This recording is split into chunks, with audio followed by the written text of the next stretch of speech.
اچھا جی شاری، دیکھیے جیسے ہم یہ آپ نے بڑی اچھی بات کہی کہ انسان جو ہے ہم جو جسم ہے اس کی جو ہے افزائش میں لگے ہوئے ہیں اور روح جو ہے اس کو شاید بھول جاتے ہیں، حالانکہ جو انسان کا جو اس کی آئیڈینٹی ہے وہ اس کی روح ہے، اور body is just a vessel that is carrying the soul. اور اگر ہم سول کو نرش نہیں کریں گے تو ظاہر ہے انسان کی پرپز کی طرف اور میننگ فلنس کی طرف وہ نہیں جا سکے گا. تو جو مونو تھیسٹک ریلیجنس ہوتے ہیں اور پولی تھیسٹک ریلیجنس ہوتے ہیں، ان دونوں میں آپ نے کیا فرق دیکھا کہ اگر ایک انسان ایک خدا کی پوجا کرتا ہے اور مشرک ہے تو ان دونوں میں کیا فرق ہے؟ اچھا، اس میں قرآن مجید کی ایک آیت ہے جس کا مفہوم ہے کہ اگر کوئی انسان کسی تکلیف میں ہو، مصیبت میں ہو، مثال کے طور پر اگر وہ سمندر میں ہے، ہر طرف جو ہے طوفان ہے، وہ پھنس گیا اس طوفان کے اندر، تو وہ جس کو پکارے گا وہ ایک خدا کی ذات ہی ہوگی. تو ہر انسان جو بائی نیچر ہے، بائی برتھ ہے، انسٹنکٹ کے اندر اس کی یہ چیز موجود ہے کہ وہ ایک ہی خدا کو مانے، ایک ہی خدا کو جانے اور ایک ہی خدا کی پرستش کرے. لیکن اکثر اوقات ایسا ہوتا ہے کہ انسان اپنی فطرت سے بالکل ڈیویٹ کر جاتا ہے، فطرت کی مخالفت بھی کر رہا ہوتا ہے، بغاوت بھی اس سے کر جاتا ہے.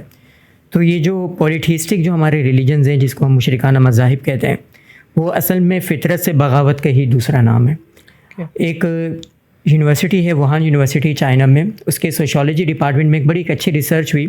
اس میں بتایا گیا کہ جو لوگ مونوتھیسٹک ہوتے ہیں ان کی زندگی کے اندر پرپز فلنس زیادہ ہوتی ہے، ان کی زندگی کے اندر مقصدیت زیادہ ہوتی ہے، ان کی زندگی کے اندر فوکس تھوڑا نسبتاً ان لوگوں کے جو کہ مشرک ہوتے ہیں ان سے زیادہ ہوتا ہے. پھر اس کے علاوہ جو ریلیجن کے ساتھ آپ کی اٹیچمنٹ ہوتی ہے، ریلیجیوسٹی جس کو ہم کہتے ہیں سائیکالوجی کے ٹرم میں، جو مونوتھیسٹک لوگ ہوتے ہیں، جو توحید پرست ہوتے ہیں، وہ اپنے مذہب کے ساتھ، مذہبی عبادتوں کے ساتھ اور مذہبی تصورات کے ساتھ زیادہ اٹیچ ہوتے ہیں بنسبت کوئی مشرکانہ مذہب کے پیروکار ہو.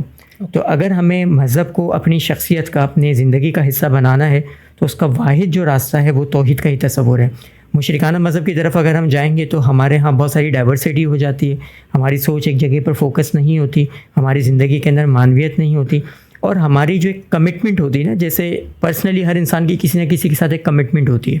وہی کمٹمنٹ ہماری اپنے رب کے ساتھ بھی ہوتی ہے. تو اگر ایک انسان ایک سے زیادہ رب کو مان رہا ہے تو اس کا وہ جو کمٹمنٹ ہے وہ کہیں پر بھی باقی نہیں رہ پاتا. تو یہ ایک بڑا امپورٹنٹ پہلو تھا جو کہ ووہان یونیورسٹی نے ڈسکور کیا اور ہمیں بتایا ہے.